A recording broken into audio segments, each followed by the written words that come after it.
She just blended in. Good afternoon, Earth. This is Adam Sturch broadcasting from the Mushroom Mansion, Taos, New Mexico, working on oil painting teacher. I'm just about to start this. I forgot to put mineral spirits on the surface. I think I'll do that. There'd be many times when I wish that she would blend in with the environment in an unassuming manner, as I'm sure many of you have who have partners or spouses of any type. But if your partner wants to stay healthy, they will not blend in with the environment. And really what's being described here is the repression of healthy anger. And the repression of healthy anger, we know, suppresses the immune system. And it's literally the commonest characteristic that I've seen in people with malignancy and autoimmune disease. When I say repression, I mean that they don't even allow themselves to experience the anger.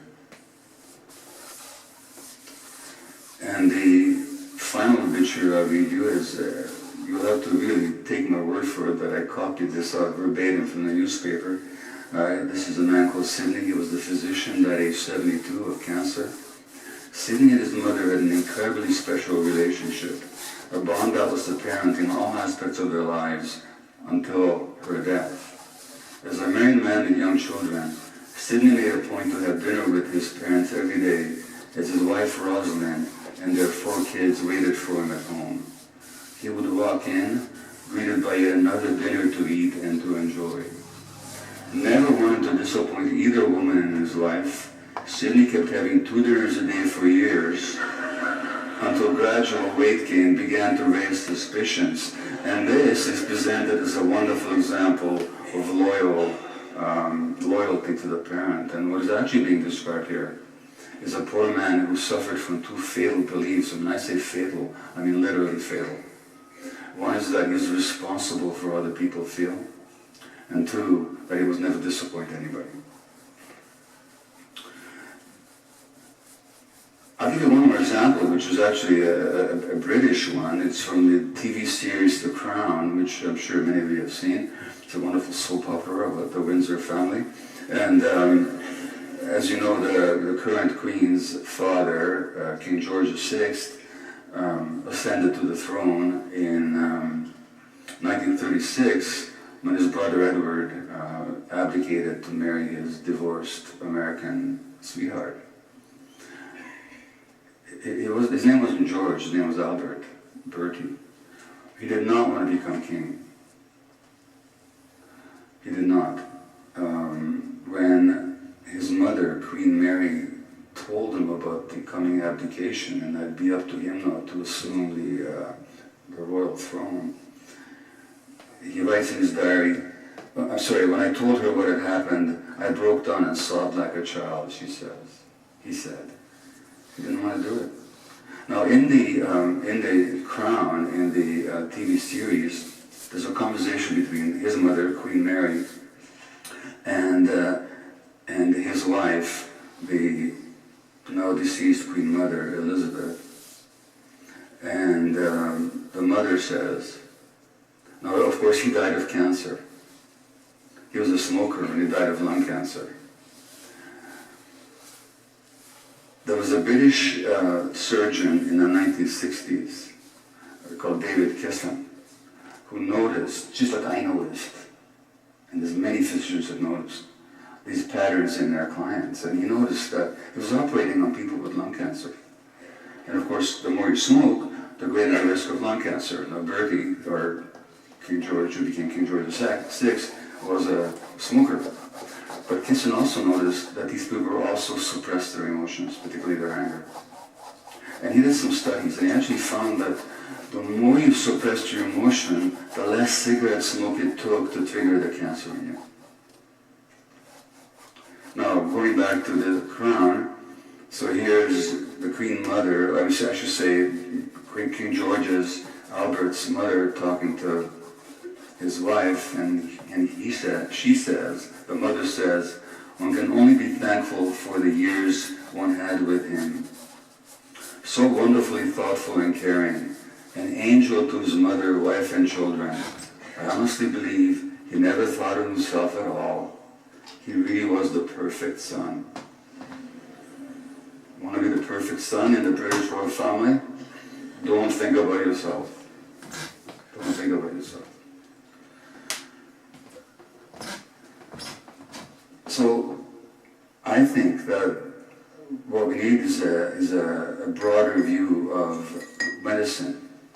And so the perspective that I'm going to present to you here is along the lines of what George Engel called the biopsychosocial perspective, which simply says that the biology of human beings can't be separated from their social and emotional processes, dynamics, and environments. Now, let me give you an interesting example from the animal world. In an ant colony or a bee colony, there's the queen, right? And the queen's job is to produce the eggs. And she's bigger, and people bring her food, and she really is the center of the hive's solicitous attention. And you think there's something different about the queen?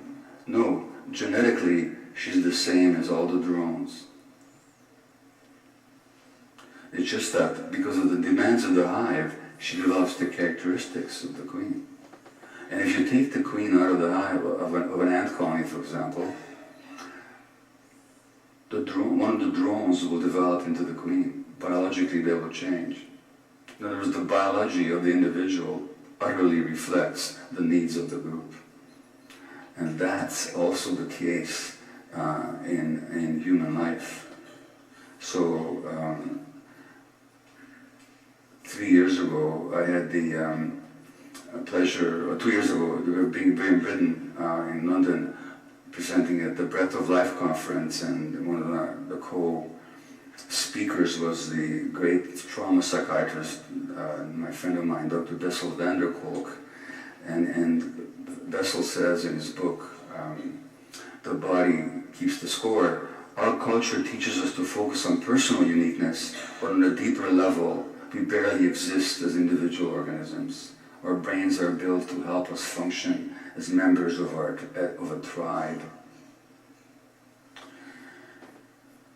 And that's not new either, because if you go back 2,500 years to the Buddha, the Buddha talked about what he called the interdependent co-arising of phenomena. He said that every phenomena arises in relationship to every other phenomena. You can't separate anything from anything else. And he said, contemplate the nature of interconnected co-arising during every moment. When you look at a leaf or a raindrop, meditate on all the conditions, near and distant, that have contributed to the presence of that leaf or raindrop. The birth and death of any phenomenon, he says, are connected to the birth and death of all other phenomena. The one contains the many, and the many contains the one. Without the one, there cannot be the many. Without the many, there cannot be the one. And so the perspective I will propose here for you is that biopsychosocial perspective. And from that perspective, illness is not an entity in itself. It is actually the manifestation of a person's life in a certain context, to which many factors contribute, but the psychological cannot be separated from the physical, and the physical and the psychological aspects of the individual cannot be separated from his or her social connections and existence, and therefore from the culture that they live in. And if you're going to be fully inclusive about human beings, I'll have to bring in another dimension, which of course is heresy in medical terms, which is the spiritual one. And so basically we're biopsychosocial spiritual creatures. And spiritual simply means that there's more to us than the little ego that many of us are hung up on, and which rules this particular society. The second point I'm going to make for you is that disease is not a fixed entity, it's a process. And that process is not separated from that person's life. So that how the multiple sclerosis will behave is not simply a characteristic of the disease. it reflects what's happening in the life of that particular individual, which is, by the way, why we're seeing 3 times as much in women right now, which I'll talk about later. But it's a process. And if it's a process that somehow manifests how we're living our lives, then we can actually perhaps do something about it. And I'm not here trying to give you an alternative to Western medicine, which has many wonderful achievements to its credit and can do can perform miracles, really, as we all know. But there's something missing. And what's missing is that we don't know from the Western medical perspective how to promote the healing process within the patient, himself or herself, or themselves. And from that perspective, illness is not just meant to be battled. It's meant to be come to terms with, understood, inquired into as to what its message is. And from that perspective, illness is a potential teacher. And that invites and actually necessitates an inquiry. Now let me give you another British medical fact. Stephen Hawking, the physicist who died, 2 years ago, in his mid-70s, of ALS, amyotrophic lateral sclerosis, or known in Britain as motor neuron disease. Do you know he was diagnosed at age 20? You know how long he was given to live? 2 years. He should have died well over 50 years ago. Something didn't figure in the equation, did it? Otherwise he would have succumbed much longer. And many people do succumb, of course. But I know people like Hawking who have long survived ALS and have done even better than he did in terms of physical functioning. So the disease does not have a life of its own. It does manifest the life and functioning and social circumstances of the individual. Let me talk to you about another British person. I could talk to you about ALS as an interesting example, but I'll leave it for now. Let me come to multiple sclerosis. And there was a person who I was very interested in, because I'm a lover of classical music, and I'm very interested in the lives of musicians. And there was the great British cellist Jacqueline Dupre, who died of multiple sclerosis in her 40s. And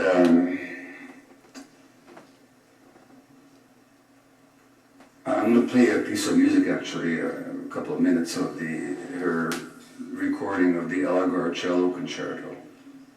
And I'm recalling now, so I may not be quoting it exactly, but it's a remarkable recording made, I think, when she was 21 or 20 years old. And her sister, Hilary, who was also a musician, not as gifted as Jackie was, said that Jackie's ability to capture the emotions of a man in the autumn of his life was one of her remarkable and inexplicable capacities. Well, it was remarkable, but it wasn't inexplicable. Now, Algar wrote this concerto in the aftermath of the First World War, and he was really despondent at the carnage. And he said at the time when he wrote this that everything nice and fresh and clean is far away, will never return. And Jackie looked at portraits of Algar, and it always made her sad, and she said to her sister Hilary, he had such a beautiful soul, and that's what I sense in his music. Now, when Jacqueline Dupre played the cello for audiences, when she came to Canada in Toronto, the audience cried. She was that moving in her performance, and when she was on stage, it's like a wall that always stood between her and other people, all of a sudden dissolved. And then she became vibrant, and her body moved around, and her long blonde hair swayed and flew in the air, and she just put so much emotion into her playing. So they called that her cello voice. But she was never able to express her emotions in real life. In fact, she tried to fit in, just to be the person everybody wanted her to be. Her sister said that she was always the Jackie that circumstances demanded. Well, that's totally typical of everybody with multiple sclerosis. Why? And you might think at this point, well, she didn't actually want, any more than King Albert wanted to become King George. No more than that did Jackie want to become a cello virtuoso. She envied somebody who gave up the cello. She said, I can't do it because people would be so disappointed in me. She said she actually was afraid that it would kill her. And it did.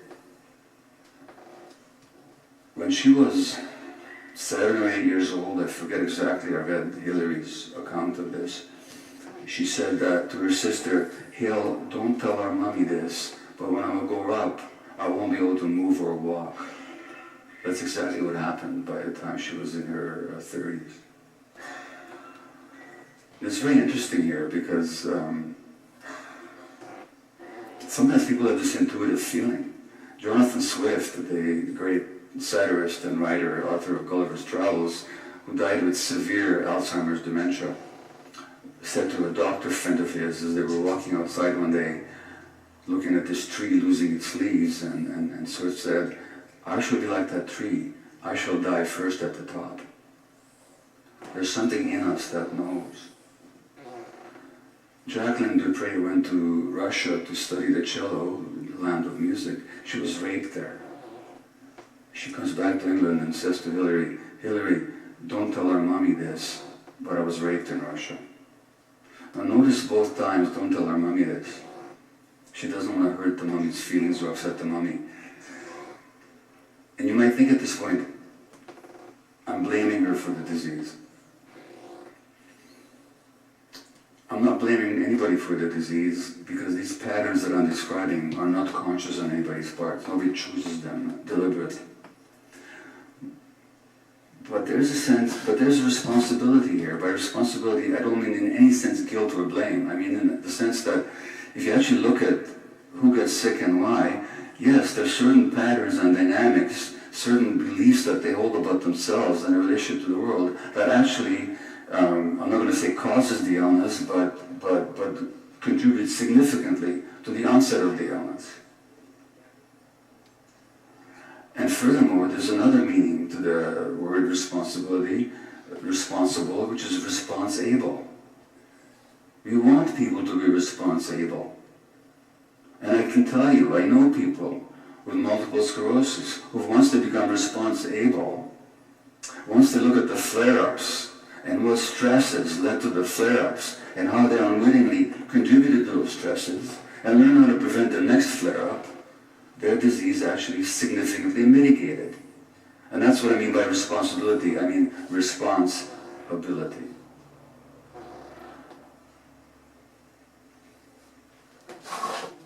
So they had what Jackie called the cello voice, or what was called her cello voice.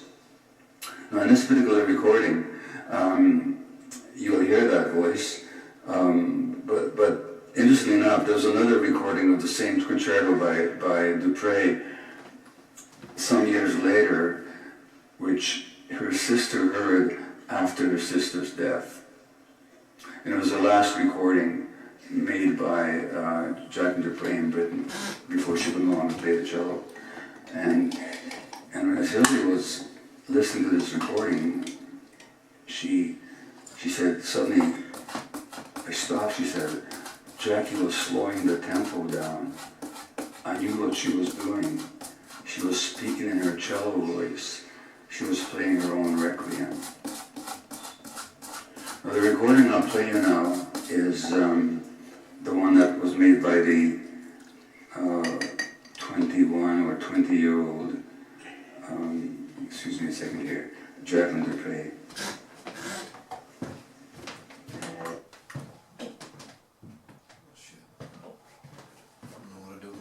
I'm going to mute the Jacqueline Dupre song even on YouTube video, motherfuckers.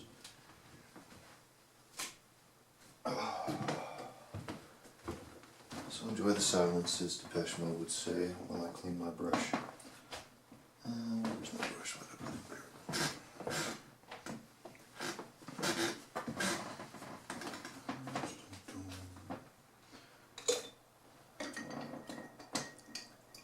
Facebook censor said the way every video would sound like this. Nothing at all. In fact, it wouldn't show anything either. It'd just be a blank screen with nothing at all. See how many motherfuckers will watch that? Stupid pieces of censorship hacking motherfucking shit. There's one for your closed captions, bitches. Alright.